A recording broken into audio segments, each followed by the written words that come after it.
শুভ সকাল বন্ধুরা, কেমন আছো সবাই? আশা করছি সবাই ভালো আছো, সুস্থ আছো। সুস্থ চোখেই আজকের আমার এই ব্লগটা দেখছো, কারণ এখনের দিনকালগুলো এতই খারাপ। আমাদের এদিকে যেমন অ্যাক্সিডেন্টগুলো হচ্ছে, তেমন সবাই অসুস্থ। তো আমাদের ঘরে বাবা মা ভাই তিনজনেই অসুস্থ। তো আমি খুব সুন্দর সকাল থেকে আজকের ব্লগটা শুরু করলাম। তো আজকের ব্লগটা দেখে তোমাদের অনেক ভালো লাগবে, তো প্লিজ স্কিপ করো না। চ্যানেলে নতুন এসে থাকলেও চ্যানেলটা সাবস্ক্রাইব করে বেল আইকনটা ক্লিক করে নিও। তোমাদের সাপোর্ট ভালোবাসা পেলে কিন্তু আমি আগে যেতে পারবো। এই যে গাঁদা ফুলের গাছগুলো আর নানান প্রকারের গাছপালাগুলো, এগুলো আমার বাবা কিনে এনেছে আর সুন্দর করে লাগিয়ে দিয়েছে টবে মাটিতে। তো খুব যত্ন করে, আর বাবা কাউকে এই ফুলগুলো তুলতে দেয় না, আর তোলাও হয় না। কারণ ঠাকুর পূজা দেওয়ার সময় সাইডের দিকে ফুল আছে, যেটুকু আছে ওটা দিয়ে হয়ে যায় ঠাকুর সেবা দেওয়া। তারপর এই ফুলগুলো কারণ তোলা হয় না, বাড়তি হলে ওটা থেকে আমরা চারা বানাতে পারবো। দুটো ফুল বাড়তি হয়েছে, ওটা আমি রেখে দিয়েছি এখানে শুকানোর জন্য। তো দেখো শুকিয়ে গেছে কিন্তু। তো শুকালে তো এটার থেকে অনেকগুলো চারা হবে। পরের বছর আমরা অনেকগুলো গাঁদা ফুল গাছ চারাও করতে পারবো। তাই তো পরে আমরা ঠাকুর পুজোও দিতে পারবো পরের বছর যখন বেশি হবে। এখন তো কয়েকটা গাছের চারাই এনে লাগিয়েছে বাবাই, টবগুলো কিনে এনেছে।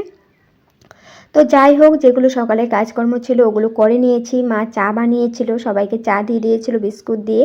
তো এখন আমি ম্যাগি পাস্তা করতে চলে এসেছি। তো রেসিপিটা তোমাদের সাথে খুব সুন্দর করে শেয়ার করব। আর বাবা মা ভাইদের অসুস্থ, মানে কাল আর রাতে থেকে দুদিন ধরেই মানে অসুস্থ।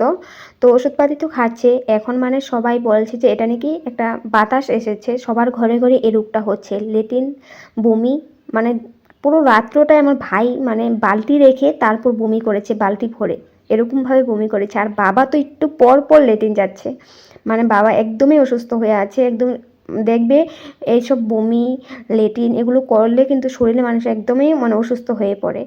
তো তারপর কি, দুদিন আমাদের রান্না কারখানা ঘরে কাজ বন্ধ করে রেখেছে, দুধ বন্ধ করে দিয়েছে। কারণ কে করবে এগুলো, বাবা তো যেতে পারবে না, আর ভাইয়েরও শরীরটা ভালো না। মানে একজনের যদি এগুলো হয় তো সবারই হচ্ছে ঘরে। আমারও পেটটা খারাপ খারাপ লাগছে। তো আমিও ওষুধ খেয়ে নিয়েছি। মা আবার আদা পোড়া এনেছে, আদা পোড়া খেয়েছি। তো ওটা নাকি অনেক ভালো, একটা আমাদের এখানে একজনের দেয় আসামিস বউ। তো আদা পোড়া মানে আদা লবণ দিয়ে পরে দেয়, তো পেটের জন্য মানে এই রোগটার জন্য ভালো হয়। তো খেয়েছি আমরা, কিন্তু ওষুধপাতিও খাচ্ছি। মানে কোনটার জন্য ভালো হচ্ছে আমরা জানি না, কিন্তু এখন সবাই একটু সুস্থ। তো চটপটা একটু ঝালঝুল খেতে ইচ্ছে করছে সবারই। তো কি করব, তো ঘরে ম্যাগি ছিল পাস্তা ছিল, ওটা করার জন্যই আমি চলে এসেছি রান্নাঘরে। তো তোমাদের সাথে রেসিপিটা শেয়ার করছি। তো তোমরা দেখতেই পারছো আমি কিন্তু পাস্তাটা সিদ্ধ করে নিয়েছি, প্রথমে 50% বয়েল করে নিয়েছি। তো যখন বয়েল করেছি তখন জলটাতে কিন্তু আমি একটু নুন আর সরষের তেল দিয়ে দিয়েছি, যেন পাস্তাগুলো একদম না লেগে যায় একটার উপর একটা। আর ম্যাগিটা আমি একটু পরে দিয়েছি, কারণ ম্যাগি তো তাড়াতাড়ি সিদ্ধ হয়ে যায়। তো ম্যাগিটা পরে দিয়ে সিদ্ধ করে আমি নামিয়ে নিয়েছি। একটু শর্টকাট করেই দেখাচ্ছি, তোমরা তো জানোই আমার মানে নিজের হাতে মোবাইলটা নিয়ে তারপরে কাজকর্মগুলো করি। সব কিছু তো আর শেয়ার করা যায় না, যেতটুকু সম্ভব আমি তোমাদের সাথে শেয়ার করি। খুব কষ্ট করি, তবুও দেখি যদি কোনো দিন আগে যেতে পারি। এখনও তো হয়ে গেছে অনেকটা বছরেই, অনেকটা বছর বলতে গেলে 2 বছর হয়েই গেছে। তো কিছু হচ্ছে না, তো ডাউন হয়ে যায়, কারণ মাঝে মধ্যে আমি ইউটিউব মানে ব্লগ দিতে পারি না, সঠিক সময় মতন আপলোড করতে পারি না বলে ডাউন হয়ে যায়। তবুও আমি আছি, মানে ছেড়ে দিচ্ছি না। তো দেখা যাক, যতটুকু পারি আমি করে যাব। আর তোমাদের যদি সাপোর্ট ভালোবাসা থাকে তবে আমি নিশ্চয়ই আগে যেতে পারবো। তো দেখো আমি কড়াই বসিয়ে, কড়াইটা গরম হয়ে যাওয়ার পর সরষা তেল দিয়ে দিয়েছি। এখন ডিম একটা মানে ভাজা করে নিচ্ছি, ঝুরি ভাজা করে নিচ্ছি একটু নুন দিয়ে। আর ওই সাইডে যে দুধ বসানো আছে, দুধটা জাল করছি।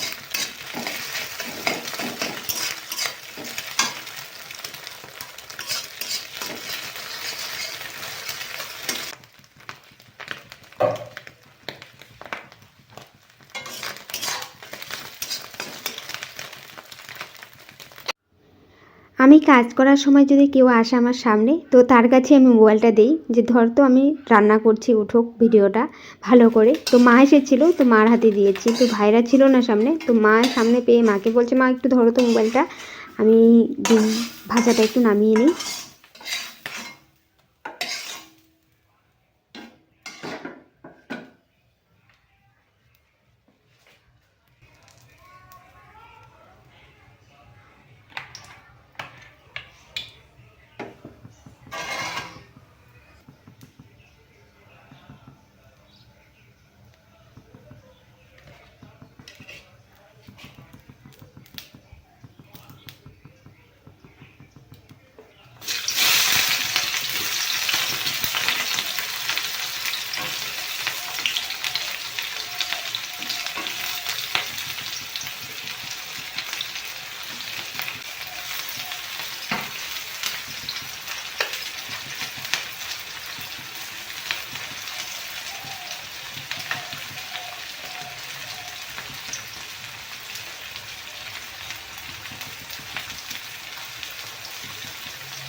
তোমাদেরকে আমি এক এক করে সব আর বলছি না, দেখিয়ে দিচ্ছি তাই।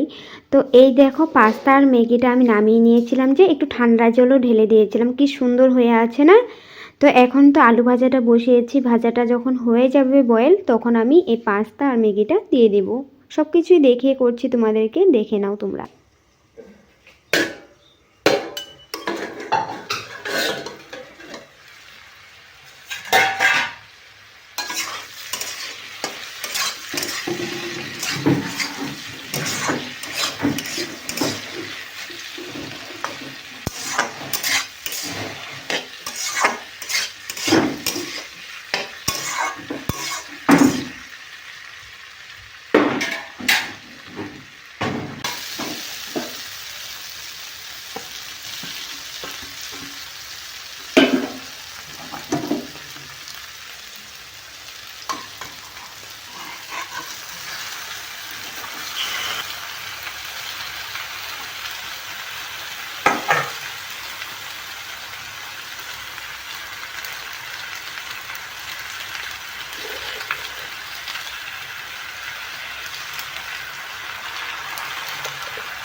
ম্যাগি আর পাস্তাটা কিন্তু হয়ে গেছে। তো এখন আমি দিয়ে দিচ্ছি ম্যাগি মশলা আর দিয়ে দিব ধনিয়া পাতা। এই দুটো জিনিস লাস্টে দিলে খেতে টেস্টি হয়। তো যাই হোক, এখন সুন্দর করে নাড়িয়ে চাড়িয়ে মিলিয়ে নিব। তো এক হাতে মোবাইল নিয়ে এক হাতে কাজ করতে একটু অসুবিধা তো হয়। তো মা আবার ছিল না সামনে, হঠাৎ চলে গেছিলো। তারপর দেখি মা আবার আসলো। তো মাকে বললাম ধরো তো মোবাইলটা ধরো।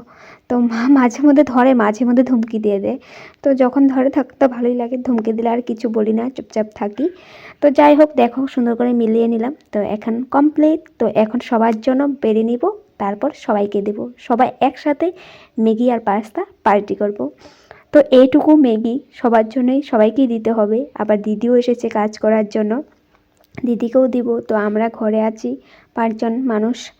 তো সবার জন্য বেড়ে নিয়েছি অল্প অল্প করে। তো অল্প করেই খাবো, তো সবাই একসাথে খেতে ওটার মজাটাই আলাদা হয়, তাই না? তো কয়েকজনকে পেঁয়াজ দিয়েছি আর কয়েকজনকে দিইনি, কারণ পেঁয়াজ খেতে পছন্দ করে না সবাই, তাই। তো তারপর খেয়ে নিয়েছি, খাওয়ার পর বাইরে অল্প টাইম বসলাম। তো এখানে না দুটো ঢুপি বাচ্চাগুলো আছে না, ঢুপি চড়াইগুলো, তো এগুলো এখানে আবার একটা বাসা বেঁধেছে। টুপির বাচ্চা দুটো যে এসেছিল, তখন তো মোবাইলটা হাতে ছিল না, তাই ভিডিও করতে পারিনি। বাচ্চা নয়, গার্লফ্রেন্ড বয়ফ্রেন্ডে ছিল, তাই তো এখানে বাসাটা গড়েছে। আর অনেক সময় মানে উঠান ঝাড়ু দেওয়ার সময় নিচে দেখি ছোটো ছোটো ডিমের মানে খোসাগুলো পড়ে থাকে, মানে পড়ে গিয়ে ফেটে যায়। তো ওদের বাসাটা ঠিক করে ওরা বানতে পারে না, মানে বাসাটা করতে পারে না। তো সুন্দর করে করলে ডিমগুলো পড়ে না। একবার ভাবি আমরা সুন্দর করে খেরখুর দিয়ে বানিয়ে দিব, তারপর আমাদেরকে দেখলে আর আসবেই না এই বাসাতে, তাই ধরি না বাসাটা। তো অনেক সময় আসে, অনেক সময় ডিম পড়ে ফেটে যায়, খারাপ লাগে আর। তো যাই হোক, তারপর বাবা তো আজ ঘরে রয়েছে বললামই, তো বাবার শরীরটাও তেমন ভালো না, রোদ্রে বসে আছিল। তো পাগুলো দেখে একদম ফেটে গেছে, নোংরা নোংরা হয়ে গেছে, নখগুলো বড় হয়েছে। তাই আমি ভাবলাম যে কারখানা ঘরে চুলাতে গরম জল বসানো ছিল, তো অল্প গরম জল এই চুলাটাতে একটু ঠান্ডা জল মিলিয়ে একটু সার্ফ দিয়ে ফেনা করে তারপর বাবাকে বললাম পা দুটো এখানে রেখে দাও। তো বলছি কী করবি, আমি রেখে দাও তুমি, আমি করবো যা করার। তারপর আমি রেখে দিতে বলেছি, আধা ঘন্টা মতো রেখেছি, এরকম করে বসে আছে। তারপর এখন আমি বাবার পাগুলো ভালো করে ক্লিন করব। পায়ের গুড়মোড়াগুলো অনেক ফেটেছে। আর বাবার এই যে বুড়ো আঙুলের নোকটা দেখছো, এই নোকটা কিন্তু বাবার মরা। এটার মরা কারণ অনেক কিছু, অনেক একটা বড় কথা আছে। তো তোমাদেরকে বলছি, কারণ হলো অনেক দিন আগে 2-3 বছর হয়ে গেছে, তো তখন বাবার একটা অ্যাক্সিডেন্ট হয়েছিল। অ্যাক্সিডেন্ট বলতে গেলে বাবা মানে গাড়ি ওঠার জন্য দাঁড়িয়ে ছিল সিন্ডিকেটে। তারপর গাড়ি আসলো, যখন গাড়িরা এসেছে সামনে, মানে বাবার সামনেই ছিল রাস্তাটার, তো গাড়ির চাকা, প্রথম চাকাটা বাবার বুড়ো আঙুলের পাতে উঠে গেছে। বাবা কিন্তু একদমও বুঝ পায়নি যে গাড়ির চাকা বুড়ো আঙুলের পার উপর দিয়ে উঠে গেছে। যখন একটা চাকা যাওয়ার পর মাঝখানটা খালি থাকে, মানুষ ওঠার জন্য থাকে তো ম্যাজিক গাড়িগুলো, তো ওটাতে বাবা উঠেও পড়েছে। পায়ের যে একটা গাড়ির চাকা ওঠা ধামালি নাকি, তো বাবা কিন্তু এক ফোঁটা বুঝ পায়নি যে কি হালত হয়েছে, পাটা নিচের দিকেও তাকায়নি। বাবা সুন্দর গাড়ি রেখেছে, তারপর পর ওই জায়গাটা এসেছে, উঠে পড়েছে গাড়িতে উঠে বসে পড়েছে। তারপর বাবা তাও বলতে পারে না যে বাবার পাতে এরকমভাবে ব্লাড বেড়েছে, মানে পুরো গাড়ি ভরে গেছে ব্লাড দিয়ে। যখন গাড়িতে আরও মানুষ ছিল ওদের চোখে পড়েছে যে ব্লাডগুলো কোথা থেকে মানে আসলো এখানে, ব্লাডগুলো এত এত মানে কালো কালো, পায়ের নখ উঠে যাওয়ার ব্লাড, তোমরা তো জানোই এটা আর বলার মতো না। এই যন্ত্রণা মানে যার হয় সেই বুঝে, কিন্তু বাবার এক ফোঁটা বুঝ ছিল না যে পাতে এরকম অবস্থা হয়েছে। তারপর যখন গাড়ির মানুষগুলো দেখে বাবার পা থেকে বেড়েছে আঙুল থেকে, তখন বাবাকে বলে, তো বাবাকে দেখায় বলে, ও আমি তো জানি না কেমনে হলো, কিভাবে হলো। পরে ভাবলো ও গাড়ির চাকাটা একটু উঠেছিল আমার পাতে, আমি ভাবছি কিছু হয়নি, তো নিচের দিকেও আর চায়নি। যখন বসেছে তখন দেখে নখটা নেই একদম, মানে না, আঙুলের মাথাটা মানে থেতলা হয়ে গেছে, চেটকে গেছে, নখ নেই আর, মানে এত ব্লাড বেড়াচ্ছে, মানে বলতে তোমার বুঝাতে পারবো না। তারপর ওই গাড়িতে যে মানুষগুলো ছিল, বাবা তো মানে মিষ্টি নিয়ে যেত, মিষ্টি বিক্রি হয়ে গেছে, তো গামছা গামছা অনেক কিছুই ছিল বালতিতে, ওই গামছা তারা নিয়ে ছিঁড়ে তারপর ওই পাটা বেঁধে দেয়। কিন্তু ওই বাঁধাতে আর কি ব্লাড থামবে, নখ উঠে গেছে, পায়ের আঙুলটা অবস্থা নাই হয়ে গেছে। তারপর পুরো গাড়িতে তো রক্ত ছিলই। তারপর বাবা ঠিক বাজারে আসে, তো যখন আসে আমি বাবাকে বলে দিয়েছিলাম আমি বিপদনাশিনী পুজো করবো নেক্সট দিন, তো পুজোর জন্য জিনিসগুলো আনতে। বাবা ওই পা নিয়ে পুরো বাজার ঘুরেছে, পা থেকে রক্ত পড়ছে আর বাজার ঘুরছে, মানে বুধ নেই, ভাবছে যে নর্মাল কিছু হয়নি। তারপর বাজার করেছে, ফল সব কিছু এনেছে পুজো দেওয়ার জন্য। তারপর মানে একটু রক্ত হয়েছে, তারপর মানে রক্তটা বন্ধ করবে ঘরে এসে, তার জন্য মানে ব্যান্ডেজগুলো থাকতে ব্যান্ডেজ 2-3টা নিয়ে এসেছে। তারপর ঘরে চলে এসেছে। তারপর আমার কাছে সব কিছু মানে পুজোর জিনিসগুলো দেওয়ার পরে বলে যে এমন এমন হয়েছে, পাটা দেখ। ও মা, আমি দেখার পর মাথাটা ঘুরিয়ে যায়, আমি এসব দেখলে আমার বিরাট ভয় করে, বত ভয় করছে এখানে। তারপর আমরা যেটুকু পারি ওটাকে ওয়াশ করে মলম পট্টি করে দেই। তারপর তখনও বাবার বুঝ ছিল না। যখন সন্ধ্যা হয় ভাত অল্প খেয়ে মানে আমাদের কারখানা ঘরে চুলার এখানে আগুন তাপাতে যায়, তখন থেকে বাবার যন্ত্রণাটা শুরু হয়। বাবার হুঁশ মানে পাতে হুঁশ তখন এসেছে, থাকতে তো আর পারে না, যন্ত্রণা চিকড়ি করছে, মানে পুরো পা মানে অবস্থা শেষ হয়ে যাচ্ছে, তখন বুঝতে পারে। তারপর তখন বলতে বলতে 7টা-8টায় বেজে গেছে, রাত্র হয়ে গেছে। তখন মানে মানুষ জোগাড় করে টমটমালাকে ডেকে ভাইয়েরা নিয়ে গেছে। তারপর হসপিটালে নিয়ে যায়, হসপিটালে নেওয়ার পরে 2-3 ঘন্টা ওখানে রাখে, ব্যান্ডেজ করে, ইঞ্জেকশন দেয়, স্যালাইন দেয়, অনেক কিছু দেয়। তারপর মানে ওই 2 দিন তো একদম পুরা মানে ব্যথায় ছিল, ওষুধপাতি খায়, তারপর গিয়ে একটু কমেছে। তারপর অনেক দিন পরে গিয়ে বাবা আবার কাজে গিয়েছিল, মিষ্টি নিয়ে অর্ডার মাল দিতে গেছিলো, মানে তা এরকম ছিল। তারপর থেকে তো নখটা মানে যখনই হয় এরকম কালো হয়ে বেরোয়, আর নখের ভিতরটা কিন্তু ফাঁকা, একদম মাটি মুটি জমে যায়।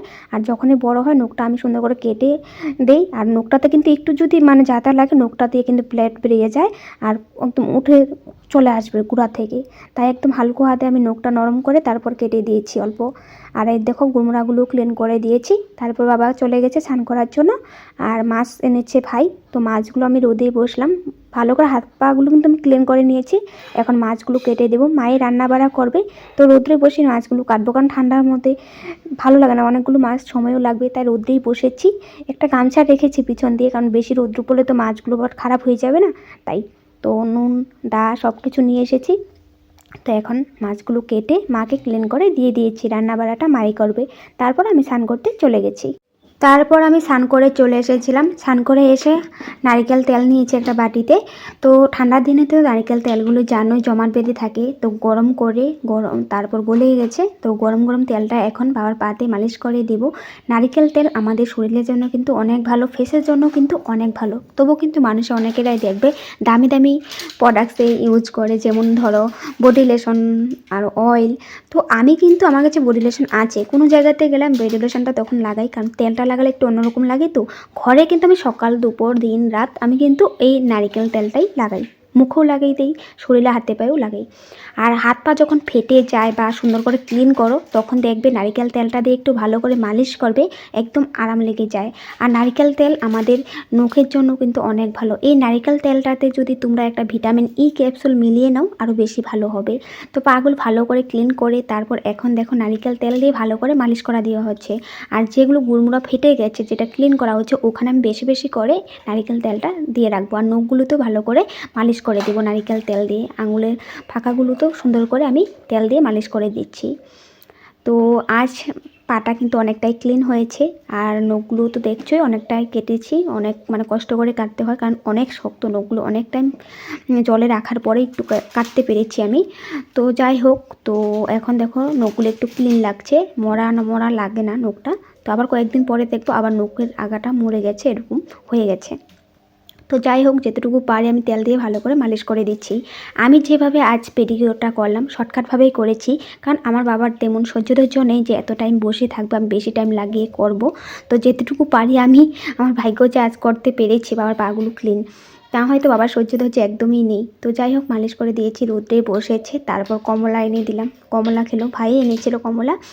তারপর মা রান্নাবাড়া করেছিল, সবাই খাওয়া দাওয়া করে নিয়েছি। তো ইভিনিং টাইমে বসে আছিলাম, তো জেঠিমুনিও আসলো, তো আমার ভাইস্তাকে নিয়ে আসলো। তো ওই হাতে একটা কমলা নিয়ে এসেছে আমাকে দেবে। তো ওই একবার দিতে আসে একবার চলে যায়, দিতে আসে মানে দিব কি না ভাবছে, মানে ওই খাবে না আমাকেই দিবে। তারপর দিল, জেঠিমুনি বলার পর আমার হাতে পিসি নাও বলে একটা হাতে দিল। দেওয়ার পর আমি কমলাটা চুকলাটা ছুলে ওকেই দিই খেতে। আর আমি একটা খেয়ে দেখেছি, ও মাগো যা টক কমলাটা, মানে বলার মতো না। আর ওই খেতে যে কি মজা করে খাচ্ছে, মানে আর বলার মতো না। তো দিয়েছেই দেখো। তো তারপর ওকে দেই, ওই খেয়েছে টক টক। তো বাচ্চারা টক খেতে পছন্দ করে বেশি। আর ঠান্ডাতে দেখো ওই কাপড় জামা কিছু পরতে যায় না, সব টেনে টেনে খুলে রেখে এসেছে ঘরে। জেঠিমনি বলছিল এরকম মর্জি করে। তো এখন বাচ্চাগুলোর আর কথা কি বলবো। তো যাই হোক, আজকের এই ব্লগটা আমি এখানেই সমাপ্ত করছি। আশা করছি তোমাদের আজকের আমার এই ব্লগটা হেল্পফুল হয়েছে।